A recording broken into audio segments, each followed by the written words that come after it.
Thank you very much. Good afternoon. So if I asked you right now to think about the word innovation and what it means to you, I'm sure that many of you would give me different answers, but many of your answers would be the same in that you would probably think about an individual, perhaps an entrepreneur, perhaps a corporate leader, who perhaps created a breakthrough product based on some transformational technology. It's based on an observation about people and behaviors that no one else took advantage of and that this individual was able to take advantage of first. The thing about innovation is that we tend to glamorize, romanticize the one, that individual, that spark of genius that is somehow able to come up with a brilliant idea that makes us say, why wasn't I able to do that myself?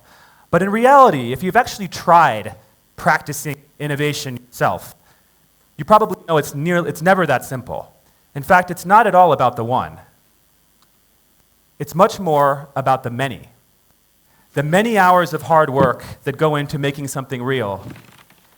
The many U-turns, course corrections, reverses, detours that you need to take to get a good idea into turn a good idea into a great idea.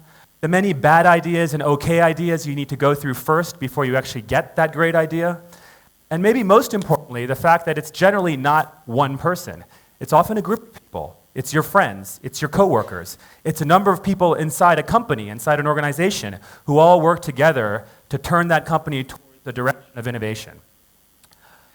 What I have to think about a lot in my work is how you actually get a group of many people to turn on that faucet of inspiration, of innovation, of creativity. How can you get a group of people, some who are creative thinkers, some who are not, who have power in an organization and some who don't, to come up with many ideas, to create a torrent of creativity that will then result in that one eventual big idea. So how do you do that? There's probably many answers. I want to share one that I've seen works quite well in my experience. So I had the benefit of spending some time in Rwanda recently. Last year I spent a few months in northern Rwanda, in an area near Musanze. This is some coffee plantations, which is a major cash crop of Rwanda. And if you spend some time in this area, you may run across a scene that looks like this, a bunch of people sitting around during the day. Right? Now, that could be a lot of things. But if you talk to this particular group, you'll find that they're what's called an SLA, a Savings and Loan Association. In South Africa, we call that a stokvel. Right? For those of you who don't know how it works, basically, keep in mind, in these areas, there's no banks. There's not a single bank. It's too rural. And so what people will do is they will put in a little bit of money every week, and then the entire pot is paid out to one person. So if you're a poor person who does not have the ability to save, who finds it difficult to save, you get the benefit of a pot of cash, and that the pot rotates every week, and you can spend more with it. And there's a little bit of discipline that's created by everyone in the group, all following the rules every week. So it's quite a clever savings technique. What you'll also find is that some of these SLAs, to ensure you don't use your money on the wrong things, will actually have some rules. You could only use these on important things like food, groceries, or school fees, education, right? Or transportation, like buying a bicycle. So while I was wandering around Rwanda, I met a woman named Hillary, who you see her on the left. And she started an SLA herself. But what was interesting about it is that it actually spread to 30 different villages. Now that itself is surprising because these are not like chain restaurants or franchises. Right? An SLA tends to be about one particular community. But what we found when I was talking to Hillary is that her SLA, the reason it spread, was not because it helps with education or transportation or food. But what her SLA does is it helps people purchase a mattress. And I said, this is stunning. How could a mattress possibly be more important than food or education or transportation? And through a little more digging, I was able to uncover a much deeper story here. What Hillary did that was quite clever was that she was finding in her community there were some issues that women were having with their husbands. Right?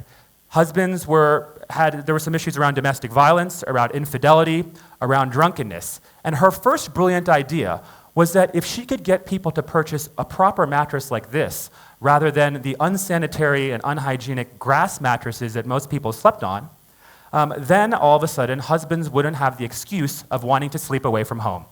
right? Secondly, the mattress can be used as a conversation starter to talk about some of these very taboo topics, domestic violence, infidelity. Right?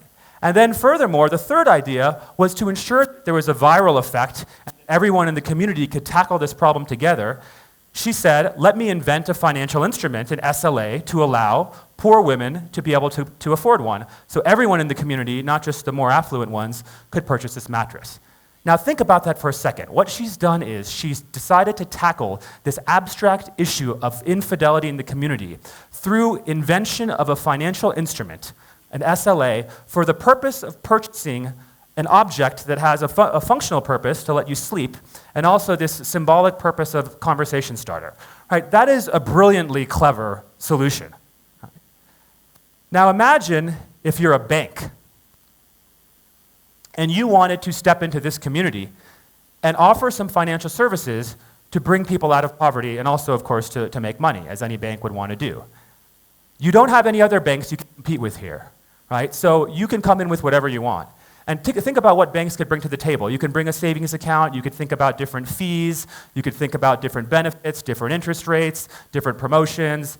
Maybe you want to use some mobile technology to reach them. You can come up with all types of things. But do you think you could actually compete as a bank with something like Hillary's SLA?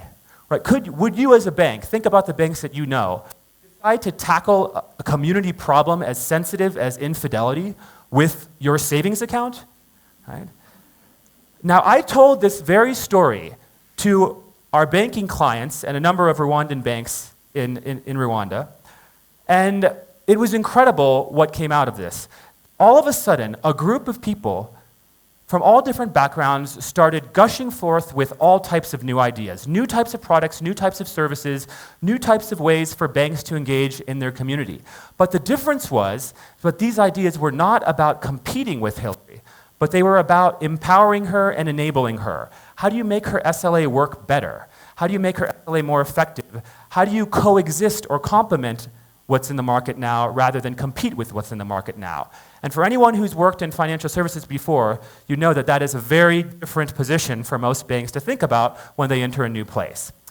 Now, how was it that one story like this was able to get so many ideas to come out from a group of people, while research reports, case studies, all other types of evidence that they had seen for years was never able to do that?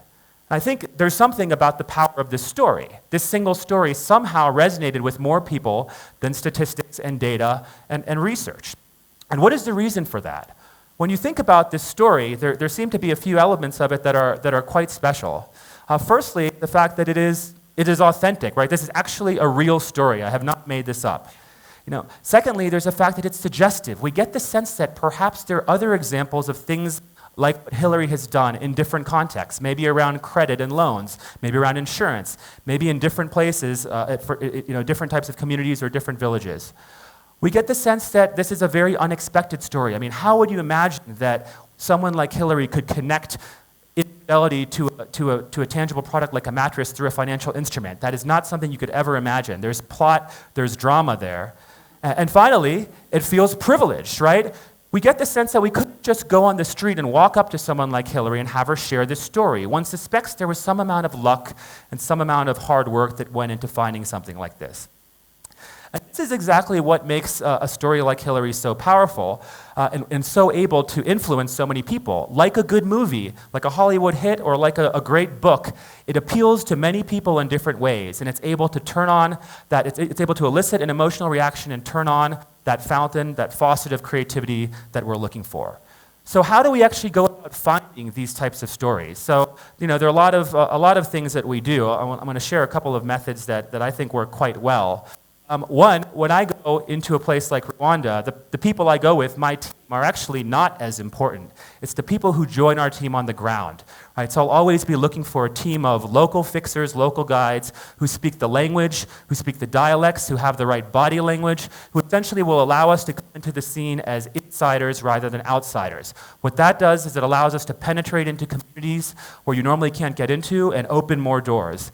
At the same time, you want to live as authentically as possible as well. So I don't want to be staying in hotels. I don't want to be taking taxis. I don't want to be eating at restaurants. Instead, trying to stay in local guest homes, in apartments or homes we rent in the community, where every morning when you wake up, you experience the exact same thing that people around you experience. When you go to sleep at night, you experience the exact same sights and sounds. What it does is it starts creating a bond with people, the people who you're trying to learn from. And that trust is eventually what's able to open more doors. And finally, you need a certain willingness to hustle, as we like to say.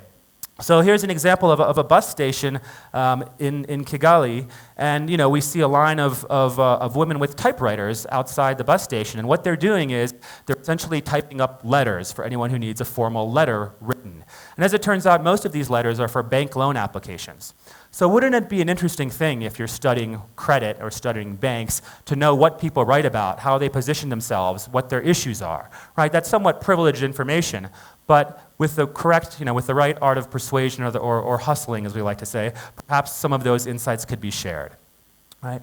So all of this really gets to, I think, a new way to think about what we need to be looking for when we innovate. It really is around this notion of the art of the pursuit, right? That search for that better story, that the willingness to look for adventure, to explore, and to go deeper and deeper. And it's quite interesting because I feel that for so long, when I'm asked by people about what I think about innovation in Africa, it often is, often the lens people will come into the question with is comparing themselves or comparing what you're doing here to what's happening abroad. Is this latest new trend from Silicon Valley something that is relevant to what we're doing in Africa? Something that's happening in Europe, something we could adapt for what we're doing here? But in reality, I think what this tells us, what I've found, is that the actual search for your own stories, and the stories that are truly the powerful ones, like Hillary's, are going to be the ones that have more chance for influence and more chance for inspiring a group of people to come up with creative ideas. So to do that, we shouldn't be looking as much at best practice from other places, but I increasingly am looking at script writers and storytellers, people who are so good at creating stories that they help me understand what I should look for when I see something that may be just an ordinary behavior, but actually has the potential for so much more. I'm interested in investigative journalists and documentary filmmakers, people who know how to hustle their way into situations, constantly looking for the story under the story. Right? These are people who will help find things that perhaps are in your own backyard that we take for granted, that are actually that we take for granted.